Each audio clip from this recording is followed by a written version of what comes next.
All right, here we go. Set. Playback. The very fact that you are present here tonight indicates to the Tom that you are back in society.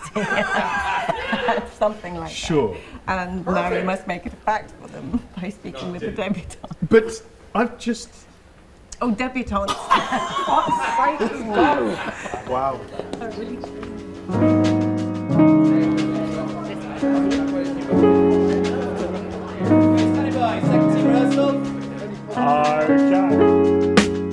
It's quite cool that the first time they meet, they kiss. As in, like, usually there's this huge build-up every season to the first moment when the two characters kiss. Sophie's got balls. Yeah. To kiss. Yeah. It happened. It's sort of like, you know, it happens straight away off the bat. So the bulk of the Masquerade Ball I remember is the scene with us two.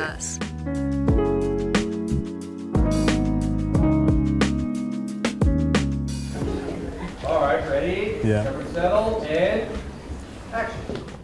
It is positively spilling out of you.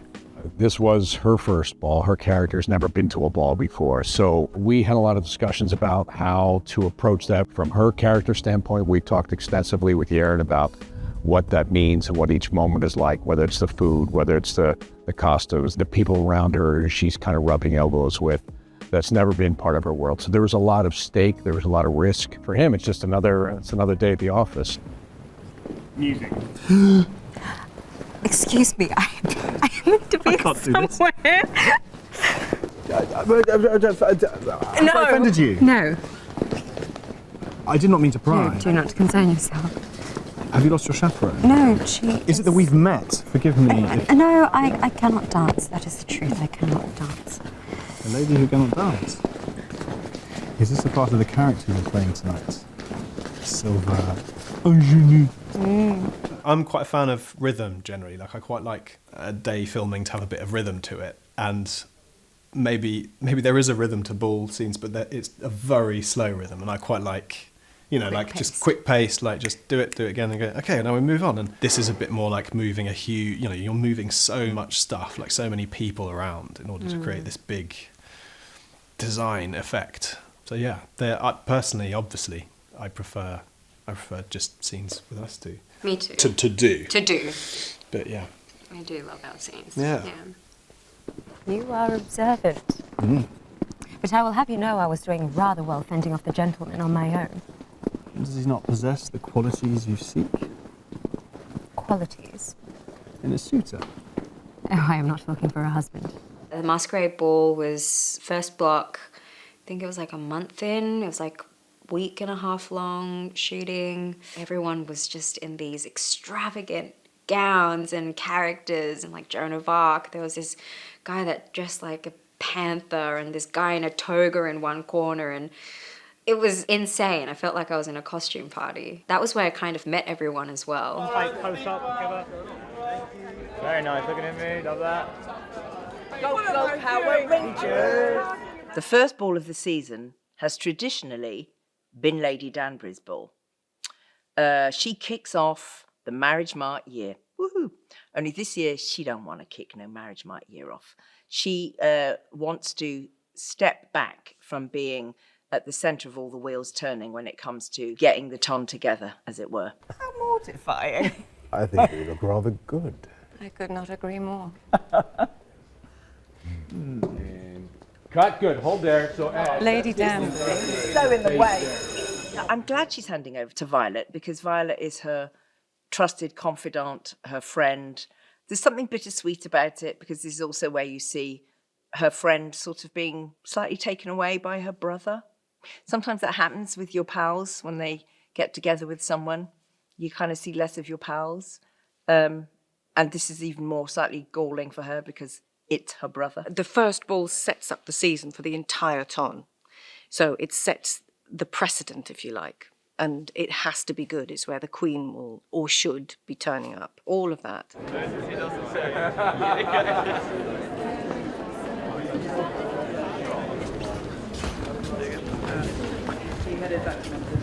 But balls last forever, and a week in masks was quite challenging.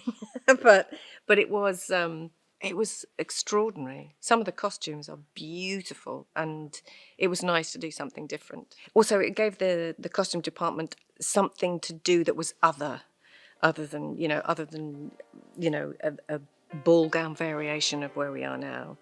So that was extraordinary for them, and it was extraordinary to see.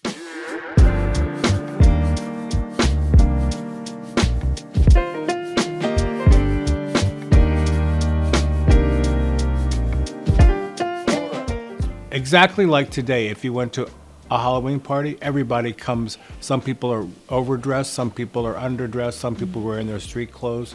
And that's how we approached it. So it would just be a large mishmash and potpourri of different things all working, And we also looked at what's been done before in TV and film for Masquerade. And we were really conscious we didn't want to go down a Venetian ball route. A group of us sat down and kind of brainstormed ideas about characters. It was fun. It was a really good start to the season, and for the workrooms as well, everybody could just go full tilt.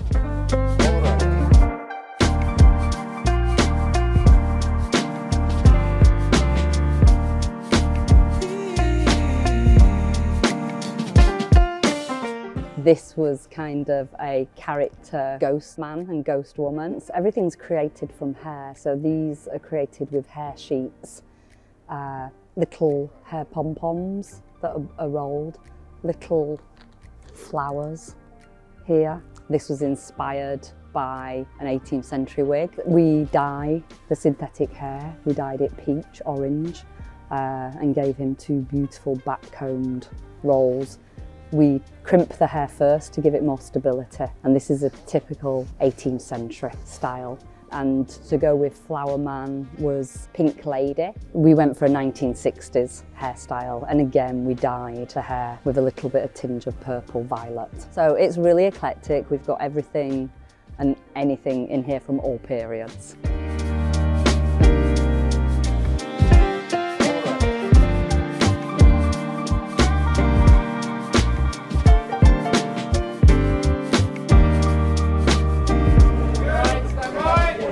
So Violet's look at the Masquerade Ball, her character was Titania, Midsummer Night's Dream, and of course Michelle Pfeiffer was iconic in that look, so that basically was where we took the idea from for Violet's hairstyle. Eloise was Joan of Arc. It's like, it's just perfect. It's like, as soon as we saw this image, it's like, that has to be the wig. I think our cast really enjoyed playing in that world. We certainly created that mood. That was a concerted effort with all of our teams, whether it was costume and set design. Wanted to make it a little darker and more mysterious, and still within our world of Bridgerton bright, but give it a little mystique and a little bit of fun. I mean nothing untoward. I'm simply avoiding my mother. Of course, I could ask for a chaperone if it would make you more comfortable. Surely there is a maid nearby? I shall have to trust you for tonight.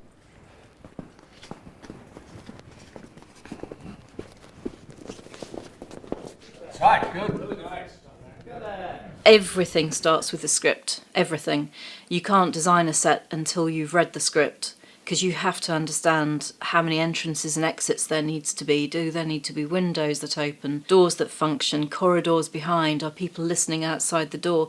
There's a lot of thinking about a space and planning a space based on what the script requires. So that's the starting point for any design for film and TV. And then we collaborate with costume a lot heavily, because we don't want to be in a position where we are not making their costumes look good. So we can't give a white set knowing that there's a white costume in that white space, because you just won't read the costume very well. And this is, after all, a costume drama, so we have to make sure that what we're doing complements what they're doing.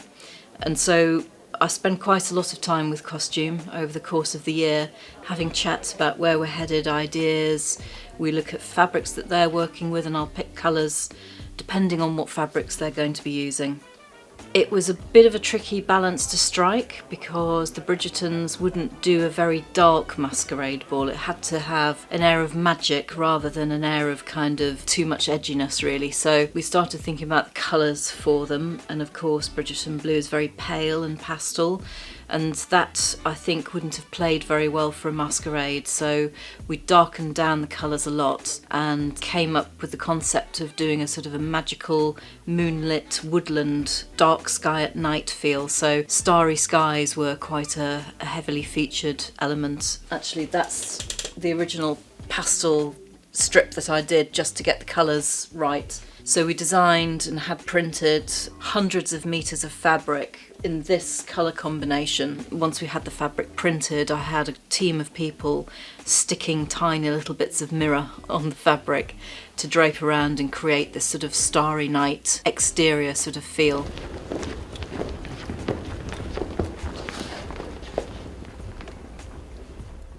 Your Majesty.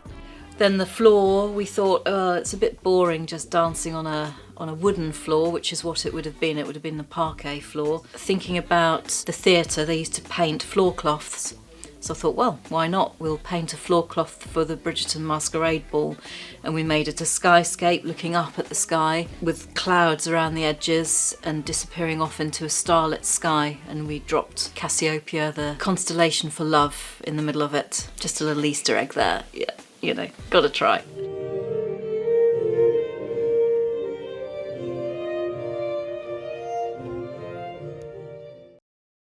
It's really nice to see the other human beings who populate the world in a richer, more dynamic way.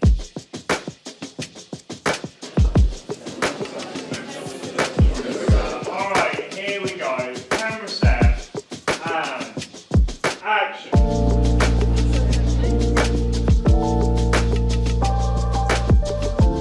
There are all these different ecosystems that are happening all the time in order to create the world of Bridgerton. And you know, without the below stairs, there is no upstairs. Nice and quiet, stand by.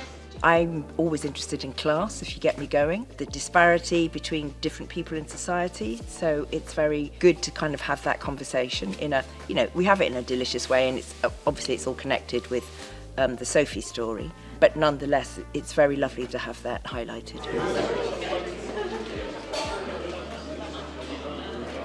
Turn over. I feel like Sophie is a great character that kind of bridges the gap and allows people to see both sides of it. I think she code switches almost in a way, and she's a fly on the wall. So you really see how the house is run. Action.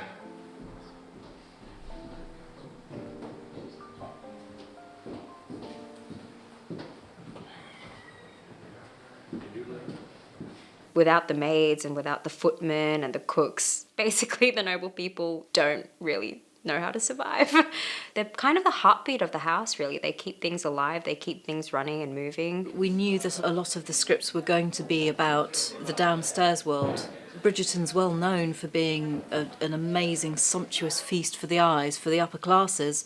But what about everyone else? You know, who services all of that? So it was a wonderful opportunity, actually, to do the research into proper working kitchens. They're often in the basement, sometimes half basement, so they did have some natural light. And it was pretty obvious quite quickly that it's not just, you know, like a kitchen isn't just a kitchen as we know it. It was a suite of rooms, and every room had a different functionality. So you had your kitchen, but then you also had your servants' hall where the servants sit and eat their food. You have your butler's pantry, you have the housekeeper's pantry, you have the larder, you have the meat store, you have the laundry room.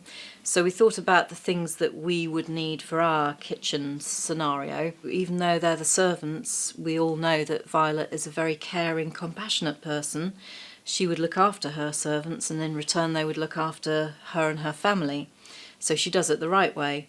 So we gave them a really lovely, warm, cosy environment.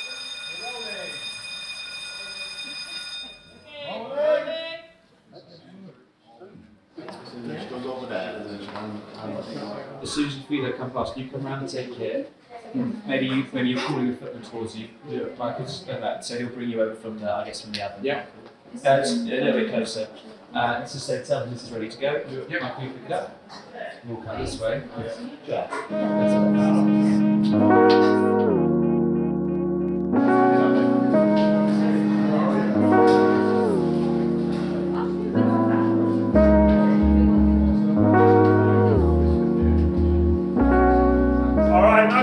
please.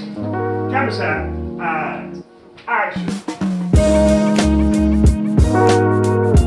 I think what's brilliant about seeing downstairs, as in upstairs, downstairs, is those characters are deserving of being given some storyline. In terms of the maid wars for Violet, I think she's petrified. I think she's absolutely petrified that her staff will leave, because we seem to go through various scandals in seasons. You know, I've lost staff before, so there's no reason why I shouldn't be doing that again. It's quite nice that Mrs. Wilson is kind of ruling that roost, really. It's fabulous that Jerry, Violet's sidekick, as it were, gets to have her moment in the sun. We've got a fabulous actress there in Jerry Alexander. Geraldine should be that side. I've just moved them on there, but it'll be clean to begin with, so they walk in. Okay, camera set. Mrs. Wilson, Sophie, shall we make a survey of the Grand Hall for the recital? Oh, let us convene. Every housekeeper was called Mrs., whether they were married or not, as a term of respect. So who she really is, I've got all the, I've written a whole story. After every episode, I'll write little notes about what happened, so I don't forget how I felt, how she felt about certain things. I just find her fascinating, because she appreciates Sophie, because she speaks Latin and she's well spoken. So that I think there's an element of thinking there's a kind of protege here from Mrs. Wilson's perspective. One of the first things she says to Sophie is basically, you've landed on your feet. You're lucky to be working here. I mean, there's a sadness to it as well, because in giving yourself to another family, what are you losing of your own self? With all this balls and parties and young people and people falling in love and sex and God knows what, it's all wonderful. But there's me and there's Hugh and there's Varley, Lorraine, and we've witnessed everything. So we've been there all the way through. Thank you. Okay, cameras are set. I do like it here. I much prefer our old home. Yes. At least we're next door to the Bridgertons. You still have one very unmarried son. 2 unmarried sons. A, B, C, D, E, F. Gregory, I believe is his name. Who perhaps will be eligible by the time you are ready to marry. Has there been any progress between you and Mr. Bridgerton? Mrs. Varley? Yes, my lady.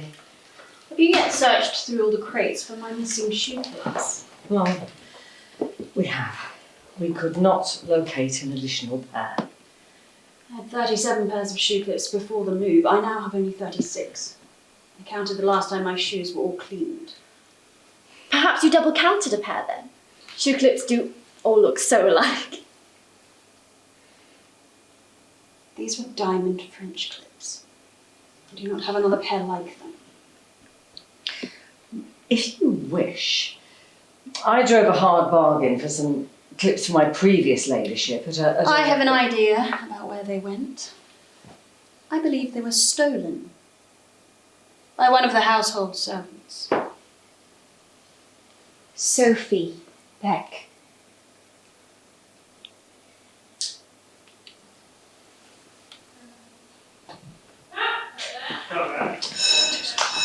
We got some amazing actors, like amazing actors. So it's really great to share their amazingness more richly with the audience. My household has changed dramatically anyway, because Penelope is the lady of the house now, and she has Ray, who's fulfilling that role of housekeeper.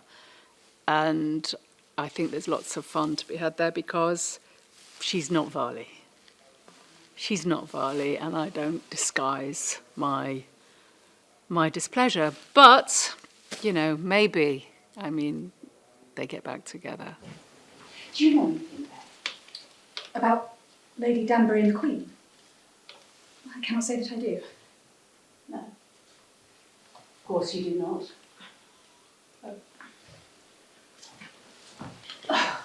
I get a little bit more responsibility, especially when Varley is poached. I get to step up to the plate. I get a slightly better outfit, a fancier hairdo. My role in getting Penelope and Colin together last series was also quite instrumental, so it's very nice to now be living with them as a happy couple with their child. Ray is a good husband, but just because he was Farley, he does not mean you can speak to Miss him. Farley, where would you get such a strange idea? You do not think of her.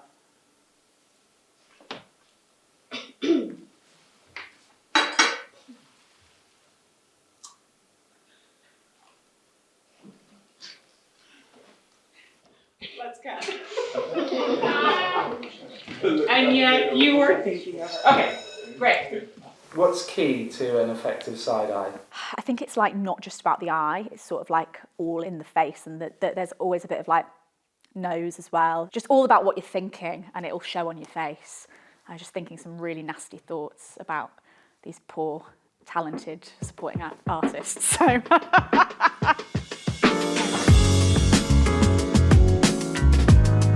Action!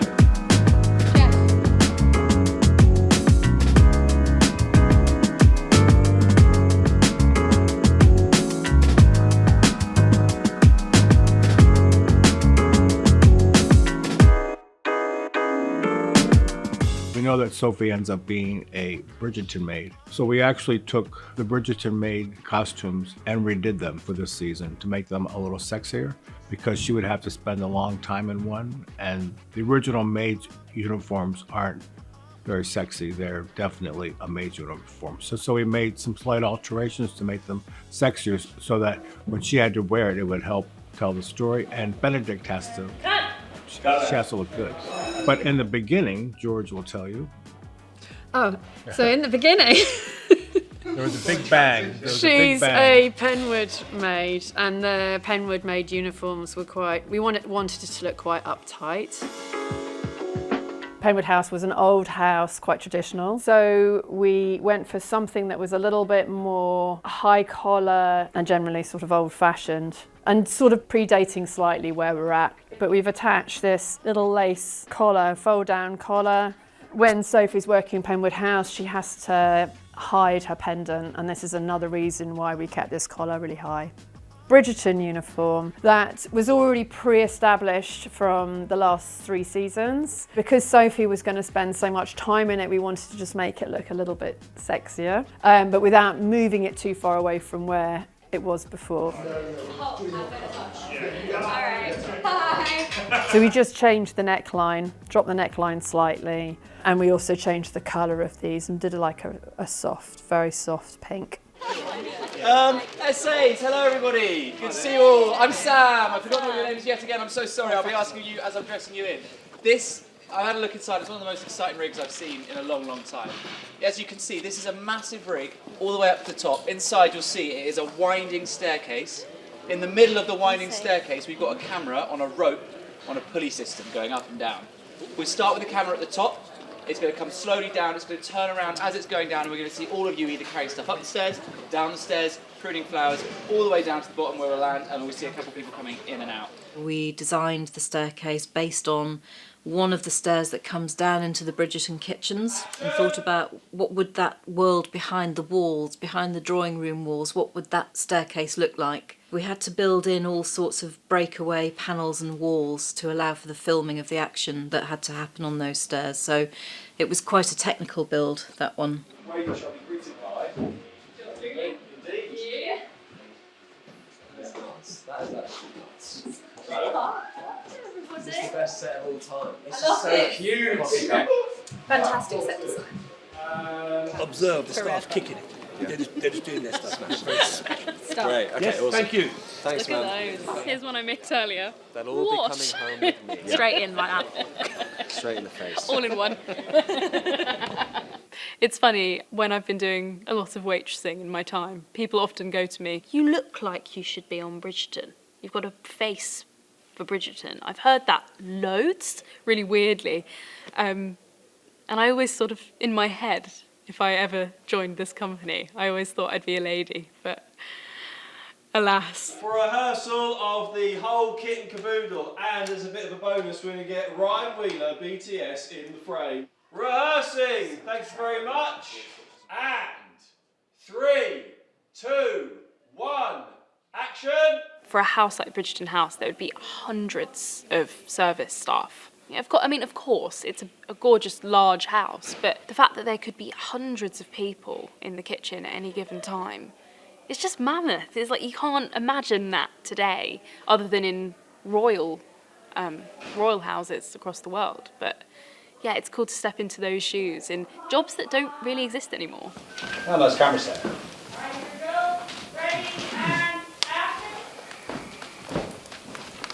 Do you know where she is going?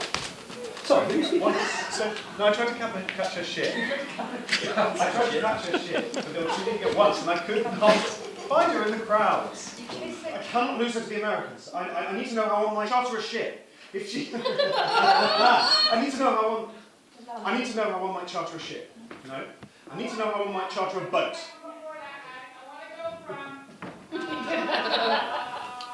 I'm ever so sorry to interrupt, but I have good news and bad news. The good news being Mr. Bridgerton will not be needing a boat. Oh, it's so difficult. So difficult. That's the shape of it. Aboard!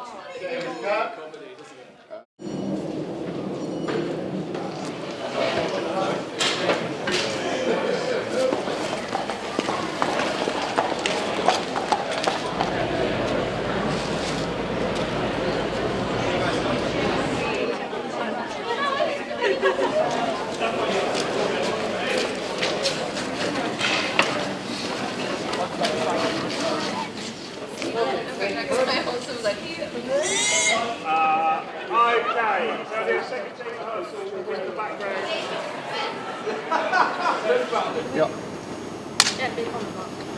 Camera set and playback. Action! Hello. We are in Bath. The new Bath. The new Bath. Yeah, this is the backlot. We Yes. are in Shepperton Studios right now, and yeah, Martin's has never. It's my first time, so Yeah. my mind is blown right now.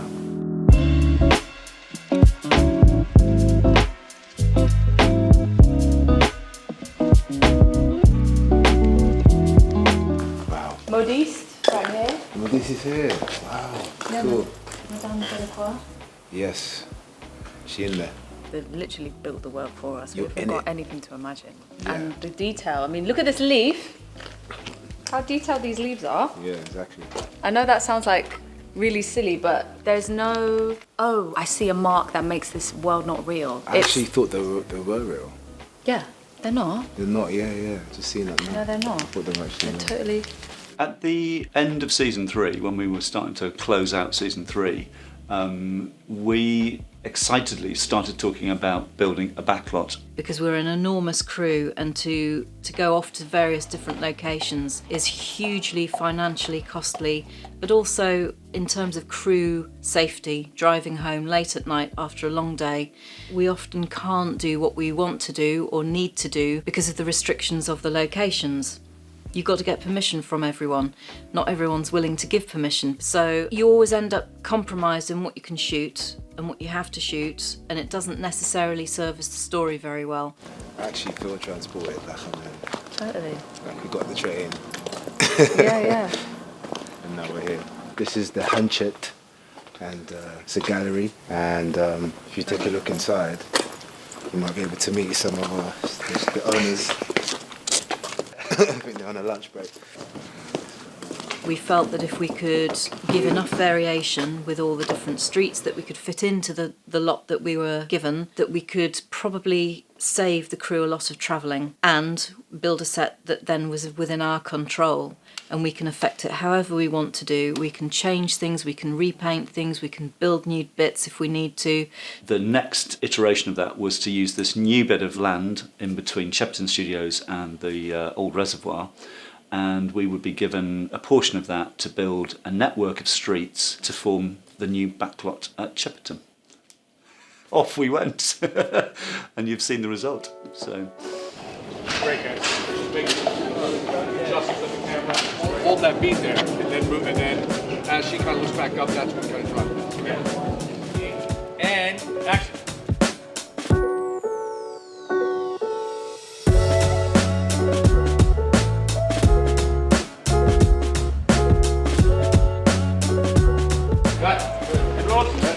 Not that it would take care of all of our exteriors, but for a number of the promenading, the Gunthers, the streets of Mayfair, we really kind of wanted to come up with an area to be able to get a lot of those bridge pieces. And, you know, we came up with some models and kind of talked through. I actually did this kind of sketch model that kind of took you through of what this backlot could be. And I think that became a real good visual reference to see the potential of what we can do.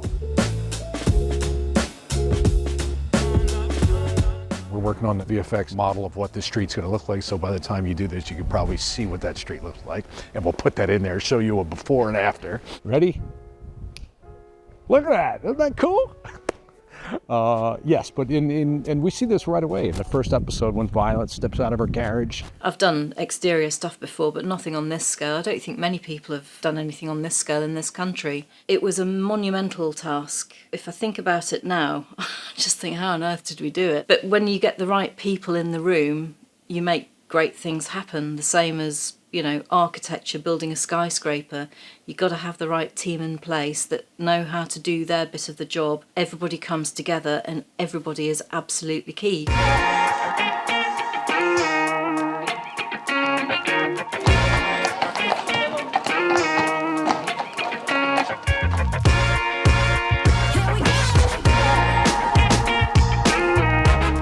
Gunter's tea shop.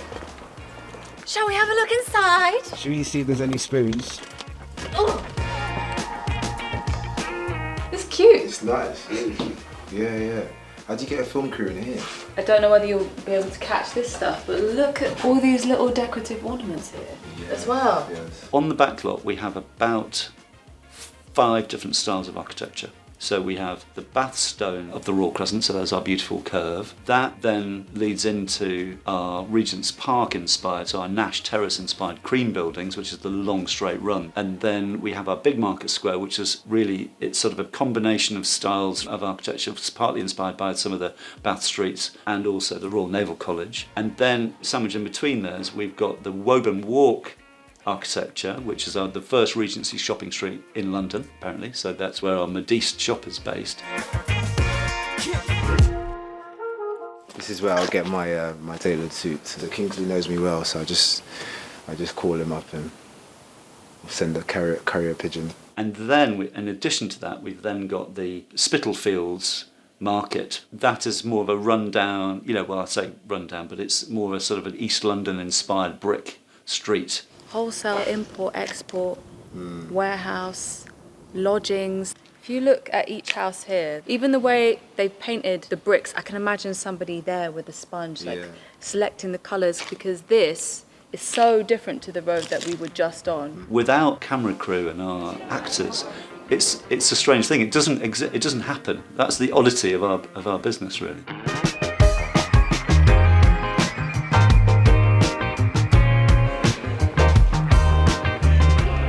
Meaningless until the camera crew turn up. So, you know, it's fun though. It's a lot of fun. I had a very specific idea at the opening of the season, which is our opening shot, and you'll see it, where it comes down off of the rooftop and you see London in the distance, and it drops down into our world as kind of an introduction into our world that we've created here. I feel like there's an actual Bridgerton universe now, and it physically exists. Seeing this and feeling like it is going to last a long time. I mean, look, sorry, there's 2 statues in the middle of a balcony that I hadn't even caught. That's the other thing as well. Every time we come here, I think we're going to literally see something new. Yeah. But yeah, I feel very, very privileged and lucky to be part of this whole thing. Absolutely.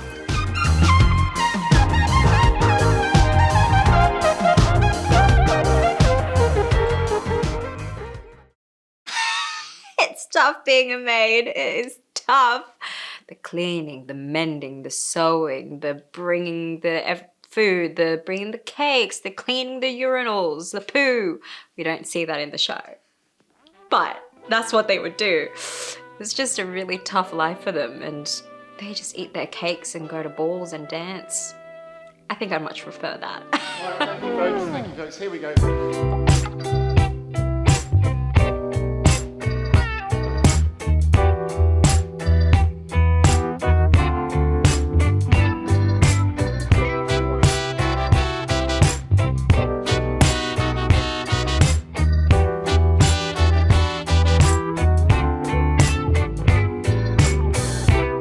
feel like Sophie is a great character that bridges the gap and allows people to see both sides of it. I think she code switches almost in a way, and she's a fly on the wall. So you really see how the house is run without the maids and without the footmen and the cooks. Basically, the noble people don't really know how to survive.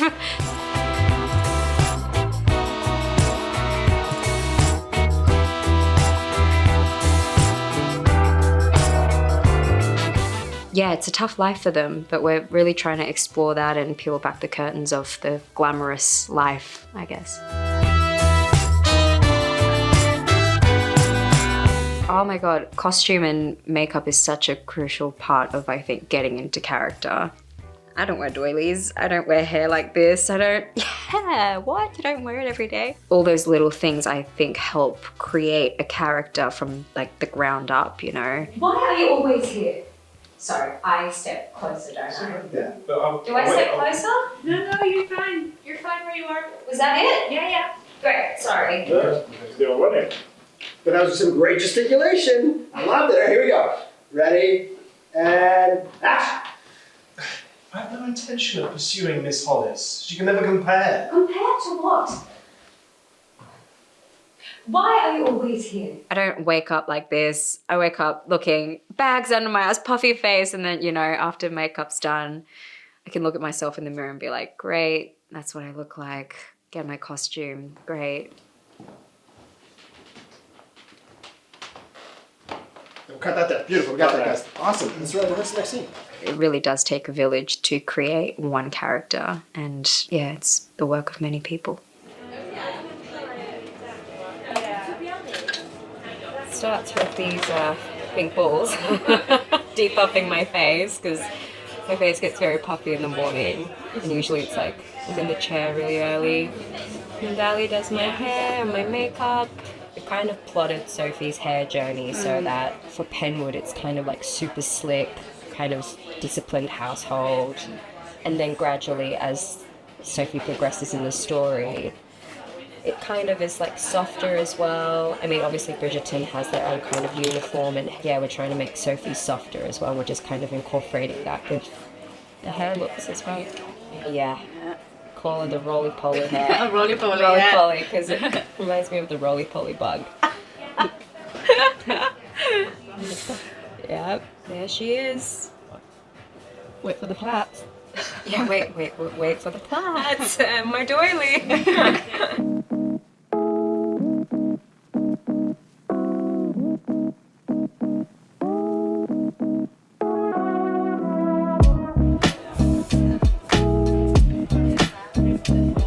It definitely helps, I think, to just visualize the look of me, because you know, you don't actually see yourself when you're on set, so it just does help with like, okay, this is how Sophie looks for the day, and just helps me get in the right mindset.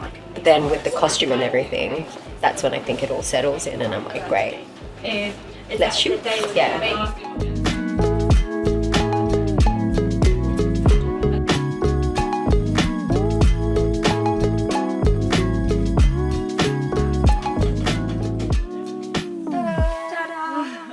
Bridgerton made. We should just Time to serve tea. We should have done it what you were. Big reveal. Thank you very much. Time to get dressed. Getting ready to serve people. See you later. Bye.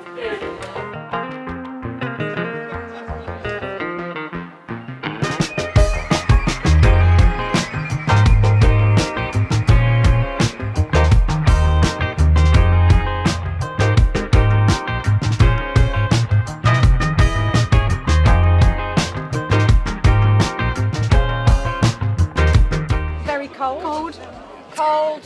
Chilly. We're looking forward to lunch. Yeah, hungry. What's it like? 3 Bridgertons in a scene? Oh, it's so fun. It's so fun. Don't tell them the truth. Yeah. Don't tell them anything. Different actors have different processes, and that's completely fine and valid, and everyone has their own way of getting to the character and to the scene or to the day. But it's really special when you have someone that works quite similarly to you and you know that you can, joke around and not have to be so serious, which is also fine. And like people need to concentrate as well. What is your name? Why did you rescue me? It is rare to see someone beaming with joy at one of these things. It is positively spilling out of you.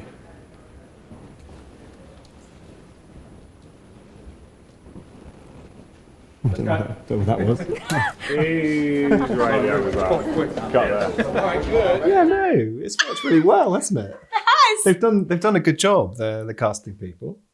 No, I think we're quite compatible. Yes, I do think so. Yeah, I think, and that's sort of the main thing, is you just want to be able to work together. Yeah. Yeah, and like With someone you gel with. Yeah. Excuse me, I am meant to be somewhere. Have I offended you? No. I did not mean to No, pry. do not concern yourself. Is it that we've... Oh, Is it that we've... Have we before? I'm quite a fan of not talking too much about it, and it seems like maybe you are as well. I like doing scenes with you because it feels like it's going into a boxing ring. I've noticed, and actually I'm the same, so I've picked that up. That you don't like running, you'd rather not run lines. You'd rather just do Just it. experience in situ it. and experience it there and then. That moment. Yeah. And with other people, different actors in the show even, like I do run lines with people just sort of like feel it through. But with you, I feel like we do it on one, you do it on one side, I do it on the other side, and then we just meet and do the scene in the middle. Ding, ding, ding. Yeah. Yeah. So we haven't really, there's not been that much discussion, has there? I think we just kind of wait to see what happens. Yeah. And that's been really nice. Yeah. Oh my God, I'm having so much fun. I love playing a villain. I don't consider her as a villain because I think, it's a lot more complex than that.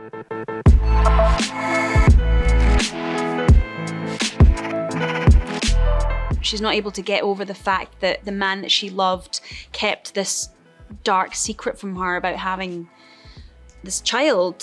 So a lot of her kind of anger and frustration in any kind of circumstance ends up going towards Sophie. So she gets the brunt of a lot of Araminta's shit. Yeah, Sophie puts up with a lot of their BS.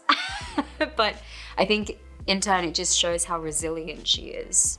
Yeah, and Sophie's a brat, she's not like an angel by any means. So Put them on. Now.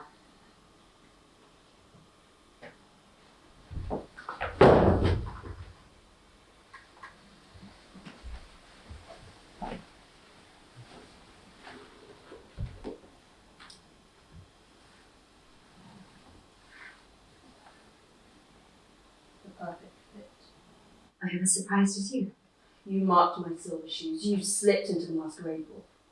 Do not insult me by denying it. Then get it over with and punish me. If you want all the silver in the house polished, I shall do it. If you want me on my hands and knees scrubbing floors, very well. There is no punishment that fits the crime of going to a ball and embarrassing my clean it.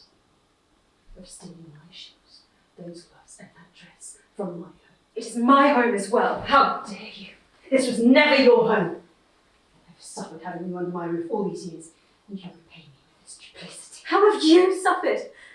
I have served you every whim all these years without wages, without complaint. I have provided you with protection. Far more than you would have found on your own. And clearly far more than you've ever deserved. Then why? Out of the goodness of the heart you do not possess. It is clear you have despised me from the beginning, so tell me, why have you kept me here if I have been such a burden to you? Why?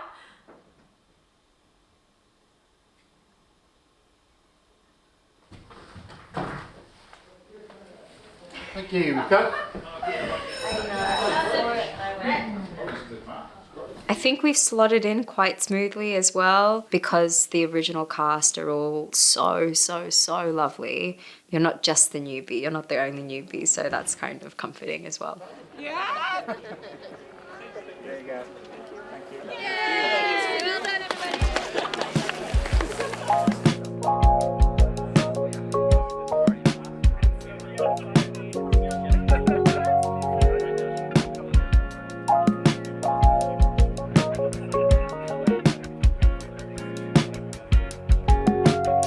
We are looking at the Queen's Ball dress, which is her kind of first public outing with Benedict unmasked. The idea is that she's borrowed a dress from a member of the Bridgerton family, so it's got that Bridgerton influence. It's blue, very Bridgerton in style, but there's a little bit of Sophie's style in there as well. It's got similarities to her silver dress. Does it feel nice wearing something other than a maid's outfit? Oh yeah.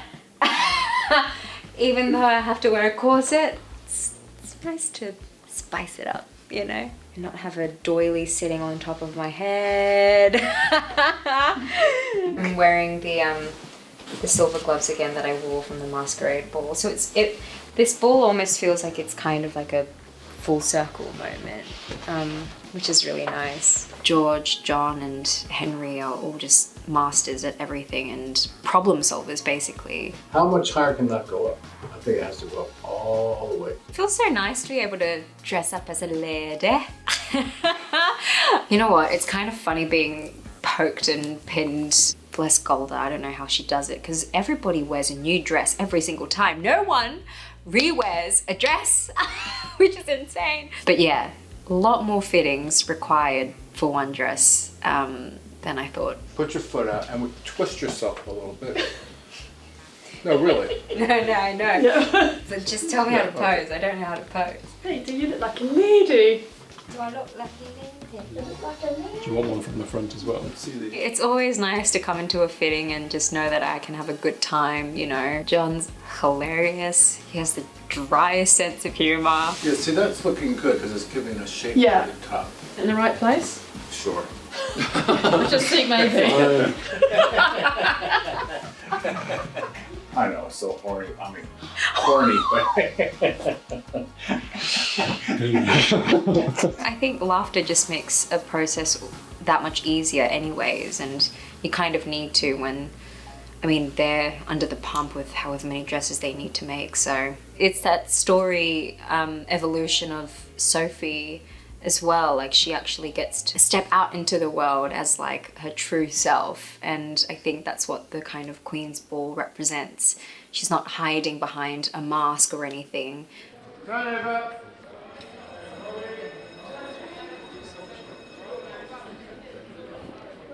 Okay.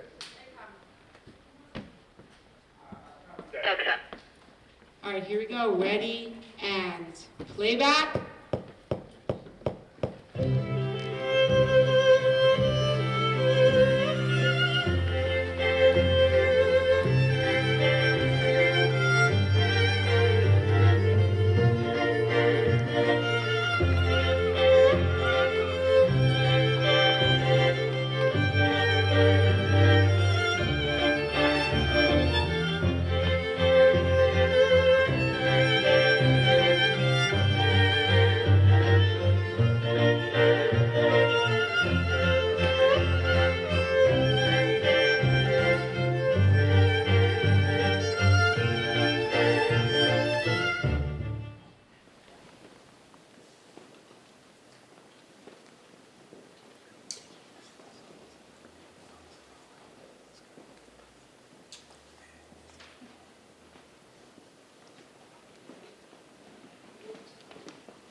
Well done, folks. Thank you very much. I think Jess had a really good analogy early on, which was the idea of like, there's fantasy and there's reality, and true love meets in the middle. I think she described it as Benedict being more the sort of fantasy world, and very much Sophie being much more reality. Yeah. The scene with the kite teaching her to sort of Childlike like, nature. childlike, sort of like, and fun and release and not really worrying, I guess, so much, Mm. maybe. And I feel probably Sophie teaches him to grow up a little. Grow up. Yeah. Well, I think she grounds him in a way. That's a better way back, of putting it, I think. Back down. Yeah. Less like floaty. Mm. Floating about. That's right. All right, here we go for a take.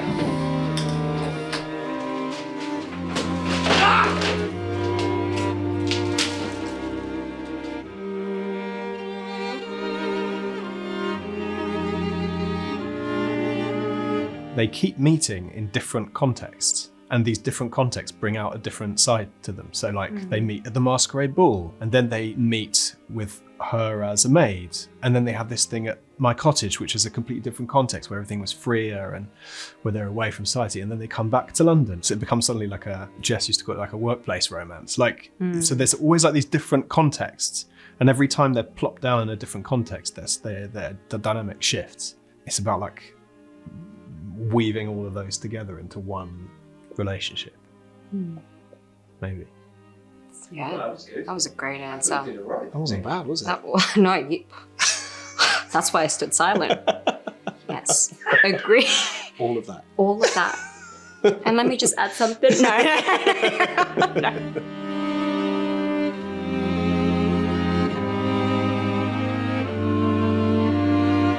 At the beginning of this season, he is untamable. I can't control him. I think I find his inability to get on board extremely irritating. Violet loves and is exacerbated by all her children in equal measure. And I think this is a really lovely moment to be able to see that, to see the really pissed off mum. I like that. Your very presence here implies to the ton that you are back in society, and so now you must make it a fact for them by speaking with the debutantes. Debutantes, now.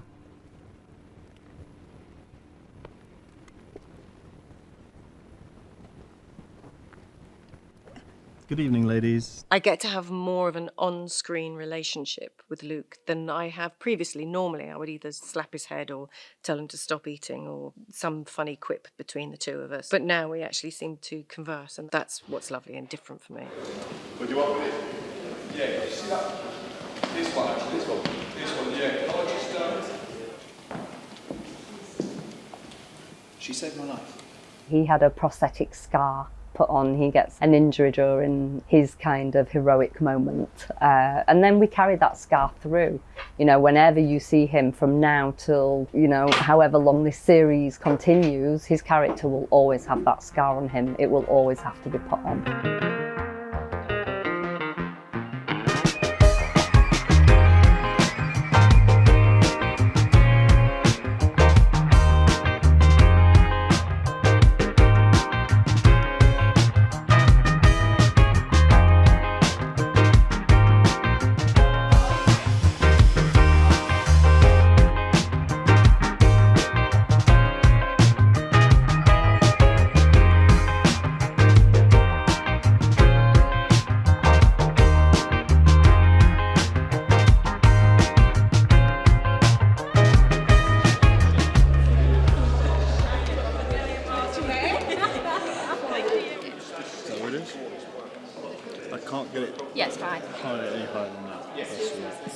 Nice wound. How did you get that?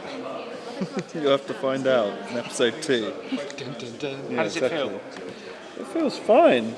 It was much more bloody. It was much more fun when there was loads of blood. This is the healed version. This is the healed version, so you're not getting the most extravagant version of it. But yeah, it's fine now. Just gonna put that down. Yeah. Thank you. It's easy. It takes what? 45 minutes? Half an hour? Less, half an hour. It's easy.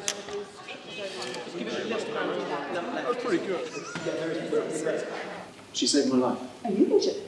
On the mend, thanks to Sophie. What happened? 6 years ago, we met at the meet and greet, the cast meet and greet. Yeah. She's wild. Their bond is close on the page. It's on the page, it's like that. And then my good fortune is that I also connect with Luke. So we're dear friends, so a lot of that, I find that very easier. It's like you're dead. You said Luke, it's like you're it's talking like my it's his funeral. eulogy. Yeah. Spoiler, right? He will be missed. He will be missed. He really will. He stepped off. Thank you, let's turn over. And action! I'm really into all of that stuff. Like, what's the show acting on the people and what's the people acting on the show? Like, I really like that idea. There's never a day passes by when I'm shooting a scene where I'm like, you end up talking about things on that day that are not a million miles away from what's happening on in the scene. And I think that's not a coincidence. For Benedict to find love, he sort of has to move away from Eloise a bit in a weird kind of way, which is quite poignant. So that's sort of replicated in real life, but I don't know, really. I'm absolutely gutted. I miss you. Do you know where she has gone? Sorry, who are we speaking of? Sophie. She's gone to the Americas. I tried to catch her ship, but there were 2 leaving at once, and I could not find her in the crowds.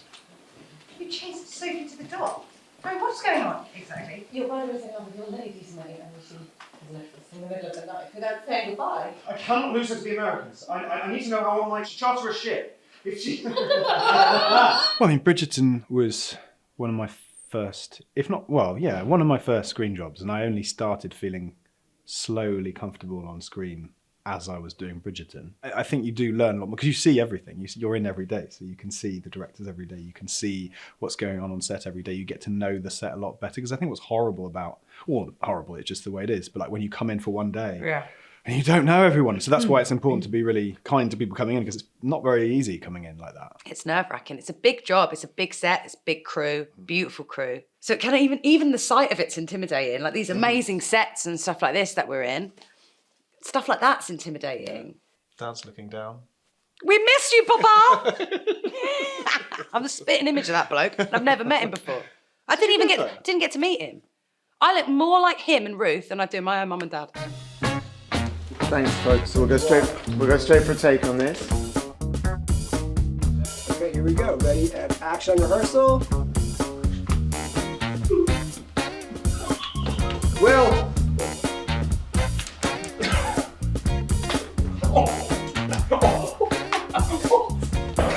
It's still to this day my favourite thing about the show is that each season 2 new people step into the lead love story. When Luke took over, I feel like he was just so well prepared that he didn't need anything from me. I guess the only thing I wanted him to know was that I'm here, and I would constantly check in, you know, especially if our schedules didn't really align and we weren't shooting together, but he was like ready to go, and he's perfect for this. Like, to me, I see him as like a natural leader. He's so good at this job. Luke, ready and action.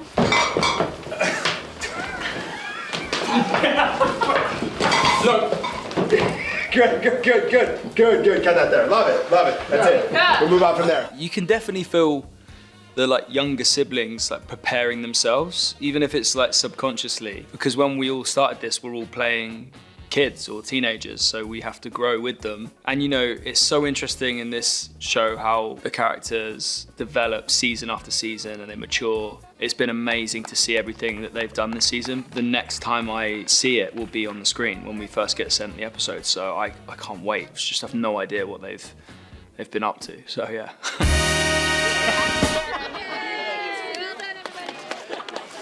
I knew I wanted to create a very aesthetic, almost pre-Raphaelite wardrobe for him. He was a guy that did not want to be dealing with paperwork. Obviously, Bridgerton being fantasy, there's a huge crossover all the time, and that's not a battle at all. It's a challenge. I love it to actually bring pop culture and film styles into what we use on leading men in our Bridgerton world. Oh, there you go. Just. Where's Tony?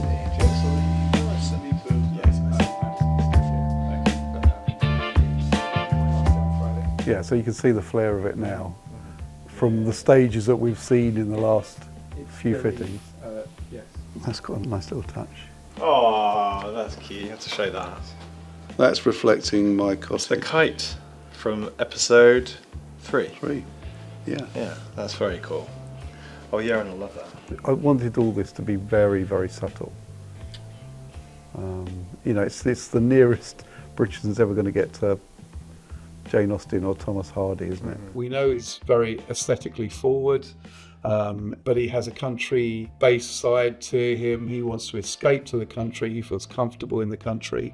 We wanted to create that within an 1818 Regency world for Benedict. So we used very expensive cloths. We used great quality leather, inspired by these modern styles. We used our twist on it to take it back in time. They're the samples. Yeah. And from Dougie's references. We just picked little bits out of that, and then that's the final. Wow. It was a really, really lovely project. Yeah. Yeah, really nice. Enjoyed it. Yeah, it all works very, very well. Very, very happy with it. Oh, it's just a dream come true to see something like this turn out like this. It's unbelievable.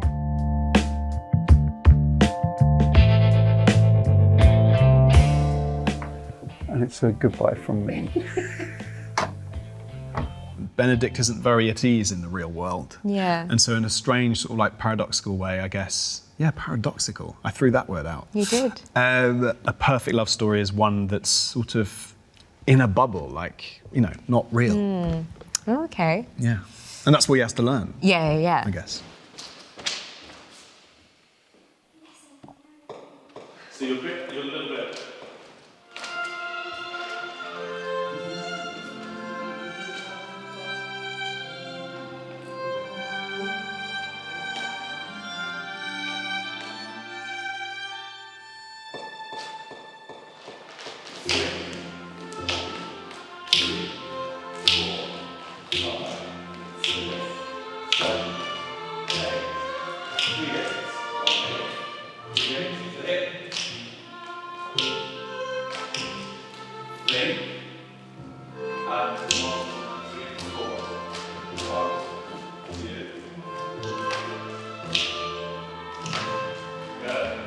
And 1, 2, 3, and 4, 5, 6, and 1, 2, 3, and 4, 5, 6, and 1. That's good. Nice, good. Go again, in the top. Love isn't just a feeling, it's actually about action. And I think we're told this like fantasy of like, you know, it doesn't matter because love is a feeling, but actually it's more than that. It's communication, actions. It's respect, it's, actions. It's being honest and vulnerable and being able to show the messy sides of yourself with someone and someone who accepts you for who you are completely and wholly. Ready and back round. Great, and now our couple enters.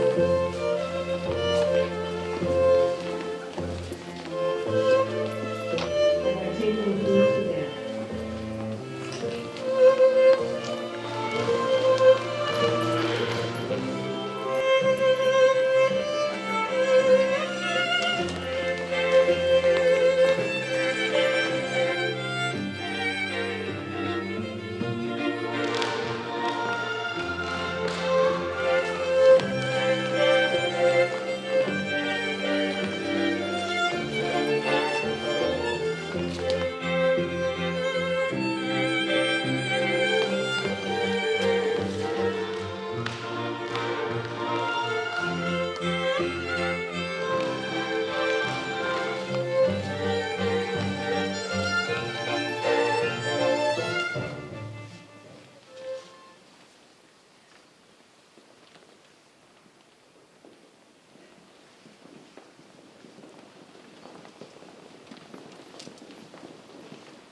Okay.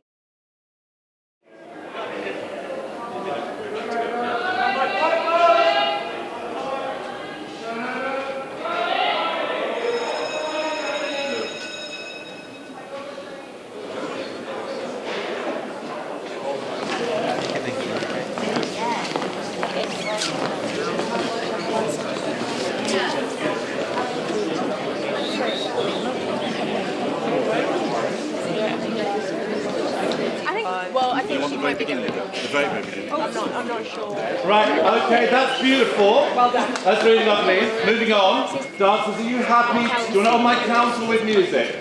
5, 6, 7, 8, and 1, 2, 3, and 4, 5, and 6, 7, and 8, 2, 2, 3, and 4, 5, and 6, 7, and 8. We're unbelievably blessed to have these dancers over the last 4 seasons, plus Queen Charlotte. They love the process of rehearsing and it going on to set, with collaborating with the language and collaborating with the directors and these fabulous costumes. But it's not always just about how high you can kick your leg, it's about the spirit they bring to the floor. So the Bridgerton dancers are fabulous actors as well as they are dancers, but they also are very interested in the process of acting, and I use a lot of Stanislavski, Who, What, Where, Why and When, and the Magic If, and they all connect with that beautifully. They create the non-verbal physical language of our world, As I said to you before, this is my passion. I'm not a contemporary dancer. I'm not a jazz dancer. I work in drama. You know, I love the spoken word. I love movement. I love dance within the spoken word. Because what did I say in the rehearsal room? Don't gig it. It's not a gig. It's not a gig. So what I'm saying to you in the message is, your artistry. Where's your artistry? So take it off me. Become responsible. It's very easy because you've got 25 people saying, oh, it's time for your coffee now, come this way. Do you see what I mean? You get infantilized. If Luke and Nicola reverence here before they walk to the floor, I don't want to bow and a curtsy before you go into the dance. It's too much of nothing. Does that make sense? So we're kind of slightly delay, almost if you just walk straight into it. Is that clear?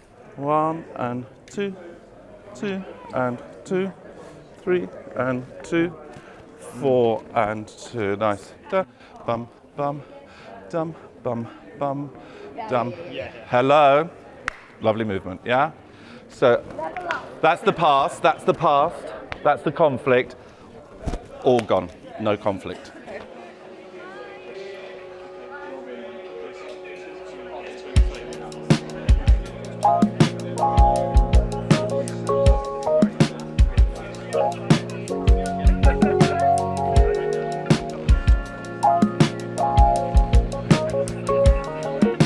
Why are grips called grips? So basically it was a guy that would have a bag with all his, like a grip bag with all his stuff, and then he'd be asked to do like little different bits if it was woodwork or something with a dolly, and he'd kind of been like a handyman basically. But he'd have a grip bag and he'd have all his bits in there, and I think it kind of amplified from that. That's what my superior told me. So what we're focusing on is all the dancers, and then we've got 2 of our main cast coming in. And as they come in, we're going to reveal the Queen and Lady Danbury sat on the throne. And so we'll track back to reveal that amongst all the essays. As they start walking to dance, I think we'll come back with them. Walks in and Reveal stops, the he way. says, shall we dance? Yeah, and then go for that.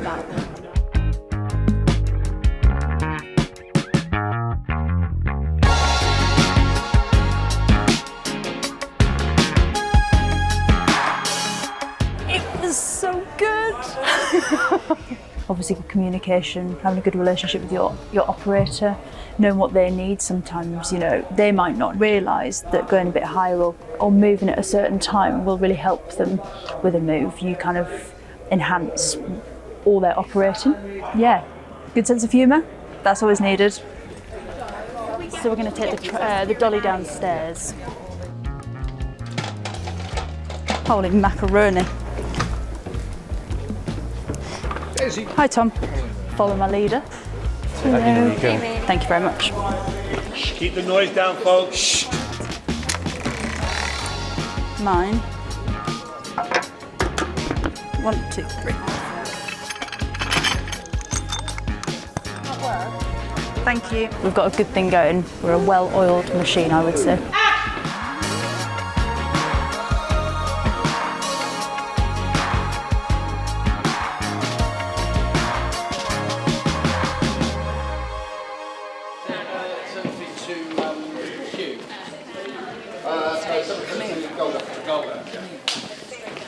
I'm going to pee, but we call it 10-1.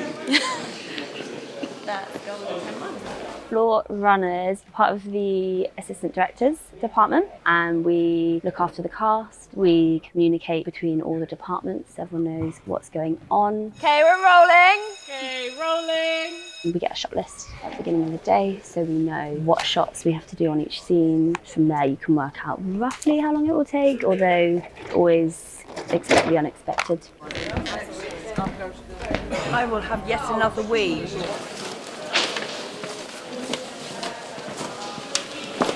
We're going to the bathroom. Goodbye. Oh, yeah, or Narnia. We've just done a shot of the Queen, Brimsley and Lady Danbury, and we've got that. Moving on, you're in different locations, you're in different sets, you're with different cast members.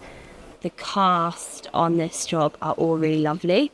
You become very friendly, which makes a huge difference. All right, good stand by, folks. Great work. Thank you very much. Happy, chatty. Thank you, Ton. All right, here we go. And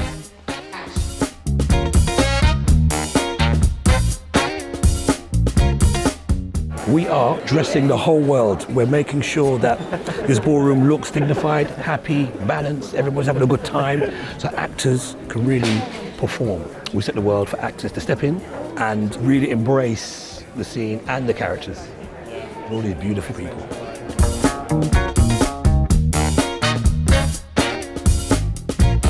The essays are the ton, and the ton is the life of the party. We have to have ballroom guests, and that's exactly what we're doing. For the director right here, Anya Adams. This is the Queen's Ball, so it's important that they know that they are in the Queen's house and the Queen knows them personally. They're from distinguished families and backgrounds, and they're here just to have a really, really good time and have some fun. Ready and action.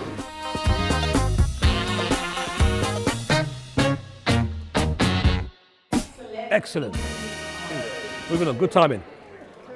Got it? Yeah, yeah. Okay, thanks, good. Stand by. Turn over, please. Okay, we're rolling. So the board is for an editorial department, and they will match with the scene number, with the script, and they will know what's being shot. So when we hit the sticks, they can sync the sound recording as well. If I'm really close to the actors, I try to be as gentle as possible, so the sound can still hear it, but then it won't be a distraction for the actors.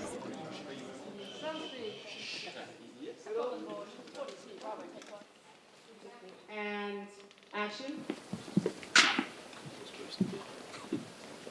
Do you hear? Apparently Lord Stotterer is not content with this Lee's known out of the diary. He has with the link with which he goes out. Great, and now our couple enters.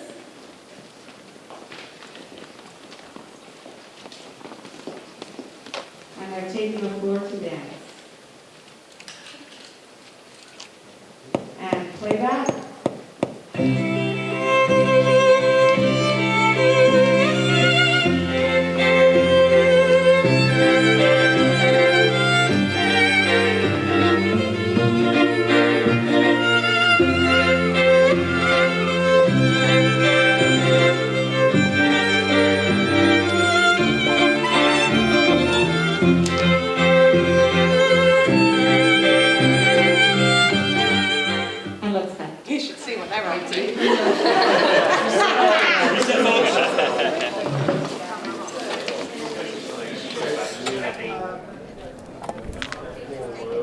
I'll track it back to there. Cool.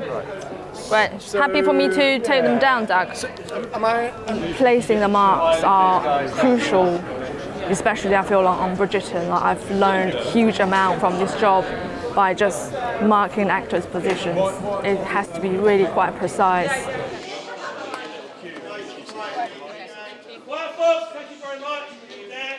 I might have to stand next to you, Pam. It's the only time that I'm ever going to get in on an APK. It's not just one person. It's just like filmmaking. It's a teamwork. Everybody jumps in, help out. Feel like we're all like a family. It's been going on for so long. We have a good times, have good laughs.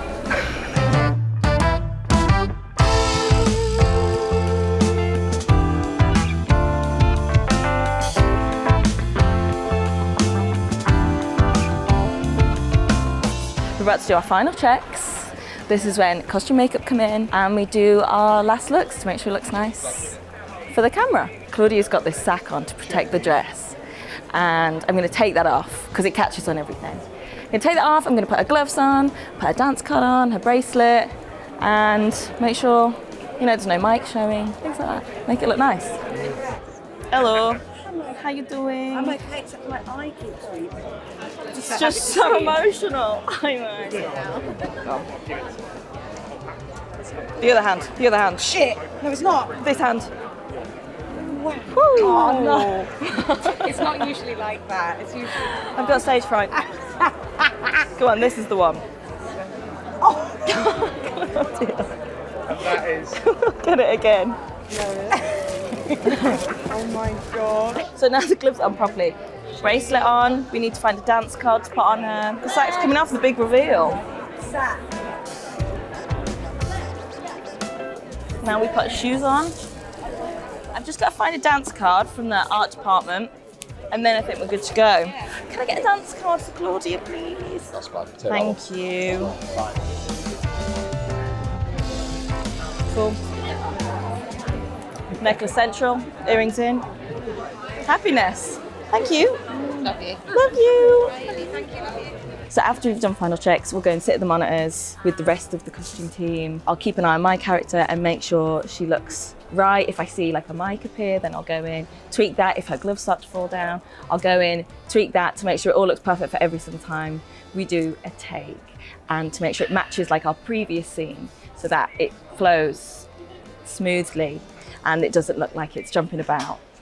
5, 6, 7. Yeah, let's give an onion. Give onion to that. You told us to load it in. Thanks, Pap. It was quite good too. It's romantic. Why are we still talking? May I have the start?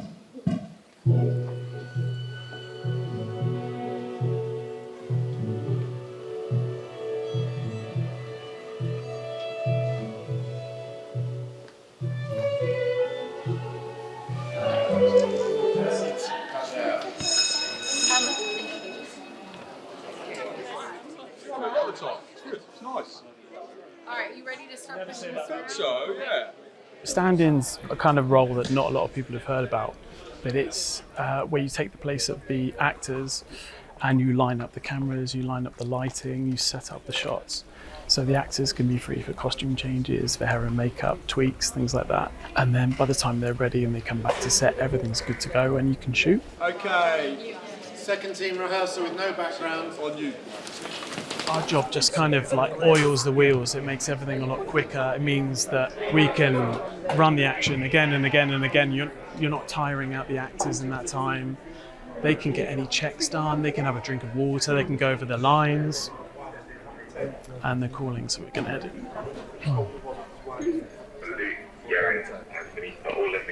Back for the engagement? Mm-hmm. What are you thinking about? Sometimes lunch. It depends, because you can be on set for a long time, so you can be stood on a mark like this. We've blocked it through. We've set up the lighting. We've set up the camera. We've introduced all the background. We're now doing makeup checks. Brought in the cast. So we've probably been here for 40 minutes, something like that. So it's actually quite a long time. So you start out thinking about the shot, but once that's settled, people kind of walk away from the cameras. Everyone's happy and ready to go.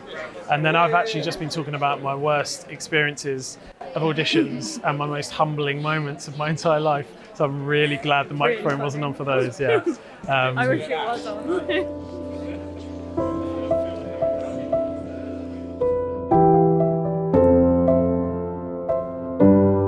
Obviously now we're on a massive scene with the Queen's Ball, so there's loads of moving parts. We've got maybe 15 cast in the same scene. So you've got action over here, you've got action over here, you've got action over here, and they all intersect at certain points. Quiet, please. Action.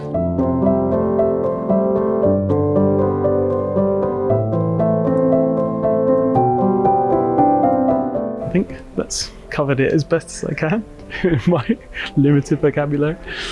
Beautiful. I'm happy. You happy? I'm happy, yeah.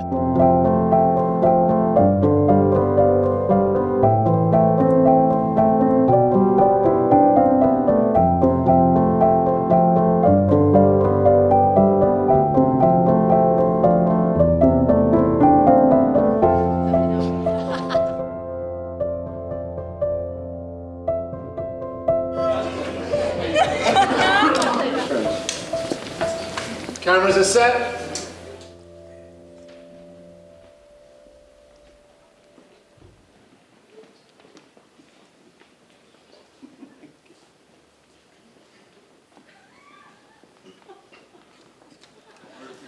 Well done, folks. Thank you very much. Yeah, get some